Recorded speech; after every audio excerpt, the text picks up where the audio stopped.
Hello everybody, this is Tinsley Traction. Hope everybody's having a nice day out in the sun. This is where I will be shortly, having a barbecue. Anyway, just thought I'd show you this very quick update. This is timber frame here. I don't know if you can see it. I've left all my tools in my van, so can't be bothered going round to the garage to get it, so I've done this as best I can. That big rock is resting on this 2x1 to keep it flat, and I've also put screws into this. This is where I used to have my G-scale LGB layout. So this is a frame which is the same size. Well, I'll tell you what it's going to be for in a bit. You've probably already guessed, the clever ones amongst you. So it's 2x1 and it's got 4 strengtheners in. So it measures 1795 millimeters, which is what I work in, by 155 millimeters wide, and it's going to have hardboard pinned and glued to the top of it to make a surface. Right, let me just show you where it's going to go, which you probably guessed, but anyhow, as he walks to the other room. Right, now you all know this layout, or you should do by now, because I'm always ramming videos down your throats. Now, when I said in my last video that I am not adding any more sidings after I added the 2 carriage sidings, which are now the TMD sidings, well, I lied.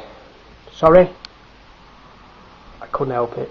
What's going to happen is, the front of the layout here, see, that section in the other room is going to be joined on to this part of the layout. It runs all the way the length of the layout, which is about 6 foot, and basically what I'm going to do is, because I'm going to be buying some new stock and a couple of more locos, even though I've put the layout, the sidings, the extra 3 sidings in there, it's not going to be enough, because as you all know, you start off with a small layout and you always seem to add things. I did it when I had my the large Tinsley sheds layout, my double O gauge one, which you've all seen on my channel. Before I sold it, it started off as this 8x4, that did, and it just grew and grew and grew right round the room. So anyhow, I'm adding that section onto the front of the layout here, and there's going to be a set of points on the curve there, and there's going to be 3 sidings coming all the way full length, so I can get full length trains, and there's going to be the 2 sidings here are going to be a run round loop.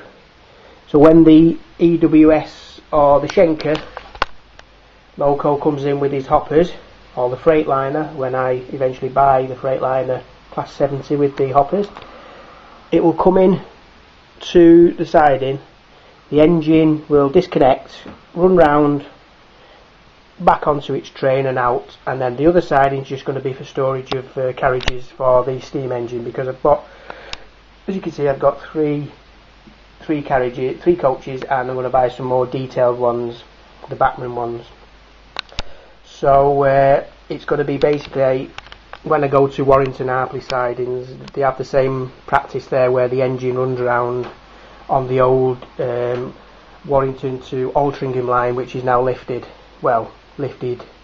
over the other side of the Latchford Bridge, the Latchford Viaduct.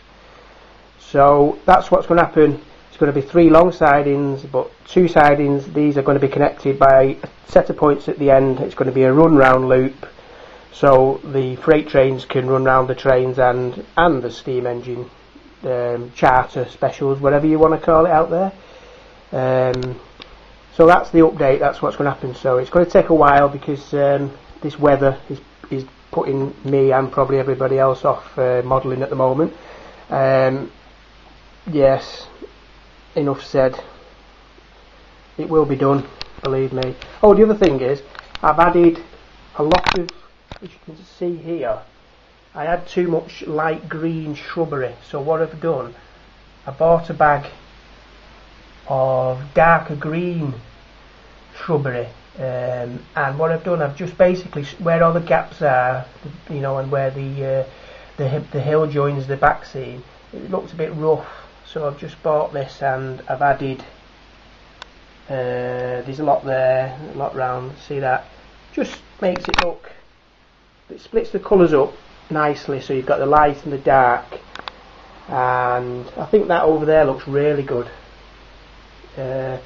Also on this side, take the notice of the tanks. This was my son messing about last night, putting his Engage tanks on out of his collection of military stuff. I've put some there as well, some of the green shrubbery. I've added a bit to different parts of the layout, some there which, silly Billy me, is going to have to, that part's going to have to be moved anyhow, because that's where the new set of points will be. So I won't say that the layout will be finished after these sidings are laid, but I think it will have to be, because otherwise it's going to be too big, and that's the one thing I don't want it to be.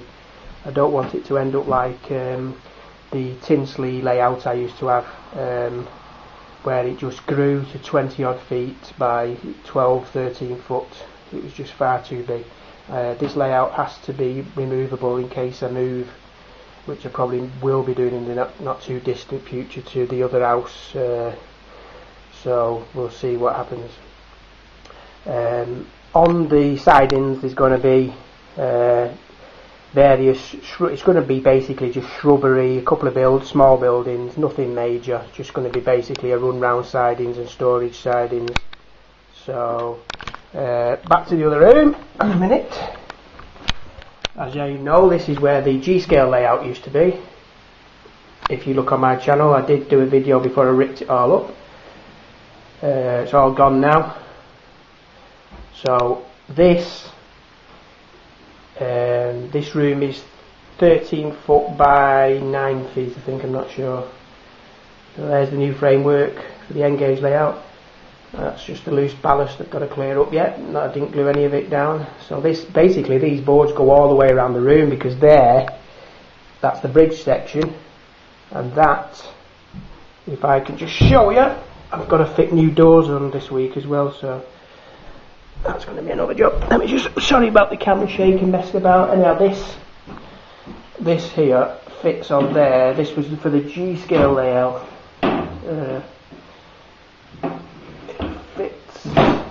I think I've got it wrong there. Anyhow, basically that'll probably fall off a bit. That's the bridge section for the G-scale layout, but obviously now it's not going to be that. I could thin it out to have just a double O gauge piece of track. So anyhow, the big ideas for this is, I know I said this was going to be a quick video, but you know what I'm like.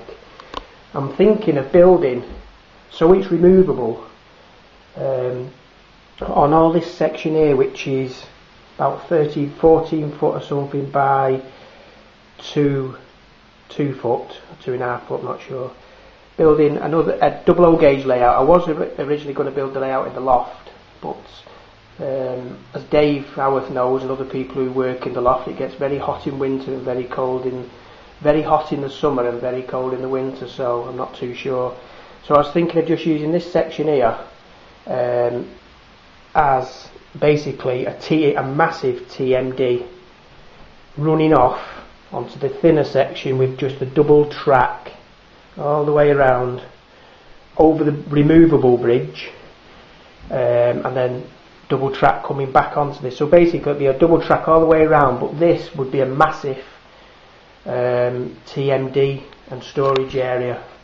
Now I've got two ideas. One of them is to copy off Warrington Hartley, which, as you all see on the videos, is a nice size yard, or my favourite yard, which basically is no longer with us. Well, the TMD isn't, is Tinsley. Now what I'd do for this is to build the depot, because I don't know if you lot know about Tinsley Depot. It was built on basically a raised level. The yard was lower down in the valley, and the TMD was high up on like a hill. So I'm thinking of that I've been modelling the TMD from Tinsley up on the hill, and having this as the valley with all the big searchlights, and having this as the hump sidings, but obviously not as it was in the 60s. Just basically having this as a siding storage area and the double track going all the way around. So that's another thought, because my double O gauge Tinsley layout wasn't nowhere near what it basically it didn't even look like Tinsley. It was just all flat. Whereas this one, I will build it up and take loads of photographs when I go down there in a couple of weeks and measure up and do that. So this could be the winter project. The money's in position, hopefully, and this could be the new Tinsley TMD layout, or the new Warrington Arpley Banquee layout. So there you go, nice big empty room. Okay everybody, so thanks very much for watching, and any ideas on this layout, or if you think I should model a different area, Bescot, that'll take some work, Tolton, will you please let me know, and subscribe to my channel if you like it, and if you don't like it, don't subscribe to it. But anyhow, all comments are welcome as usual, good and bad, and I'll show you when I've fitted the framework there. I will show you what it looks like on the N-gauge layout. Okay, thank you very much. Have a nice day. I'm going to have my barbecue now, my few cans of beer. Cheers, bye now.